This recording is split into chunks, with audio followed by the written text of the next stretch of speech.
Without a doubt, the forehand loop is the most dominant shot in the sport of table tennis, and that is because it can be used in every possible way. You can loop a block,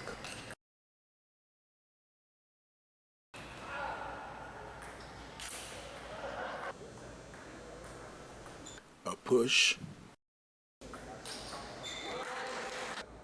a serve, a chop,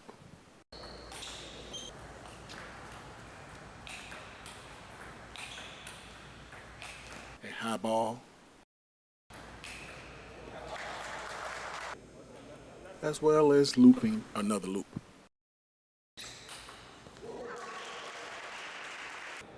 This makes the forehand loop a trump card because it can come over the top of any other shot played. Creating a perfect forehand loop is really about stroke mechanics. The mechanics of any stroke pretty much fit into a box with regards to how they need to be executed, and the better the mechanics, the better potential the forehand loop can reach.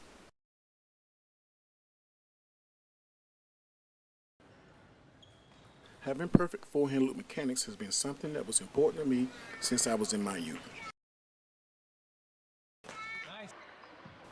I had perfect mechanics when I was 17 years old in junior play, at 20 years old in collegiate play,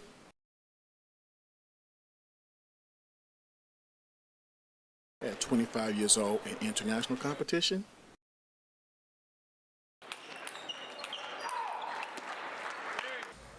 and at 40 years old as a semi-retired player coach. If you can build up your stroke mechanics, then it can pay you back tenfold later on when you are focusing on maximizing the ways you can use your forehand loop in tournament play. Creating the perfect forehand loop has 6 main categories, and each category has principles that must transform into technical law if you want to have a forehand loop that can make a difference in competition that will continue to perform better at each level. Stroke production. The stroke production is the first analytic that you must perfect because it sets the tone with regards to mechanics. When the ball lands on the table, the arm needs to be as close to 90 degrees as possible. This will create the necessary snap that is required to create the spin needed. Now that you have the snap taken care of, you want to focus on the type of contact, which should be friction over force. The ball needs to create an arc, and the ratio should be at least 75% friction and 25% force. This will create the arc and the ball travel needed to clear the net. The next aspect of the loop that impacts how well it can be played is the trajectory of your snap. The trajectory of your arm should be directed in a 45-degree angle. This will give the ball the most height as well as the most depth on the table. This is what is needed to secure a safe landing, aggressive loop with a high amount of spin. This is how it's possible to loop a very heavy underspin ball against a chopper,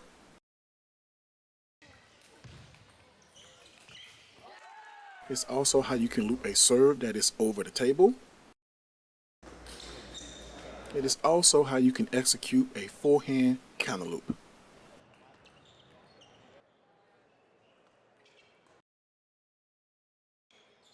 Body position.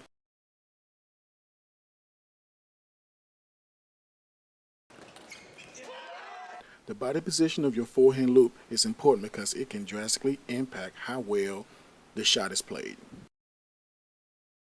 The body position should be at 45 degrees because the body angle creates the ideal amount of momentum from the torso being bent over, going back to neutral position. Having the body position at 45 degrees approaching the loop also ensures that the arm is positioned below the ball, which allows the ball to be contacted at the correct position on the ball. It doesn't matter what position you are going to or coming from, but you need the correct body position to unload the forehand loop.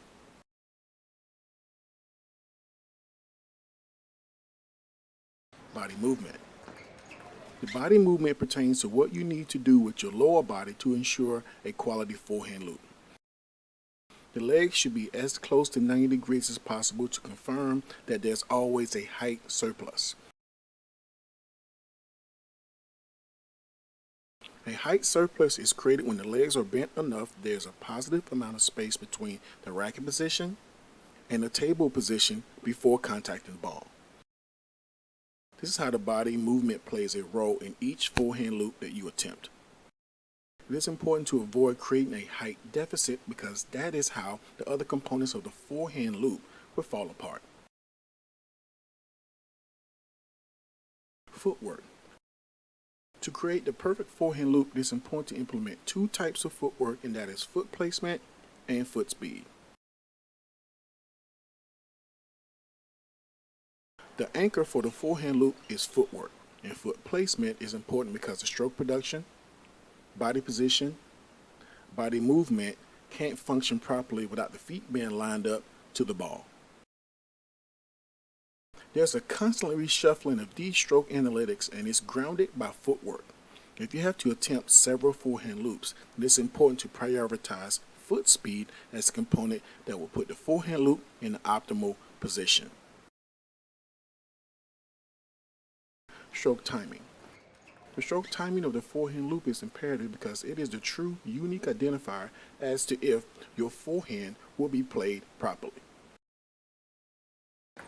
The timing of the ball is the only aspect that you can't control, and the ideal position to make contact is at the top of the bounce. These four-stroke analytics depend on the timing of every single rally that is played. The closer you are to the top of the bounce, the more leverage the forehand loop has over the net, making it much easier to land. If the ball descends to the table height or lower, the only other option is to modify your forehand loop shot selection for setting up the sequence of play instead of trying to win the point outright. Total table awareness.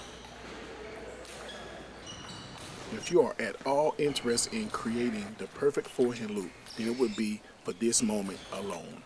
That moment is creating the perfect placement of your forehand loop to win in tournament play. The benefit of having a technically sound forehand loop is that you can create a tactically sound approach to executing it for victory. The goal is to compound your forehand loop to the point that you can finish the final forehand loop without your opponent touching the ball. Using total table awareness, there's always a position that is open that you can take advantage of. This is the pinnacle of what having the perfect forehand loop is all about. Watching your opponent's racket is a perfect way to articulate what placement on the table can win the point outright. All these stroke analytics have been put in place for you to execute your forehand loop and win. These stroke mechanics allow you to hardwire your forehand loop for making an impact in tournament play.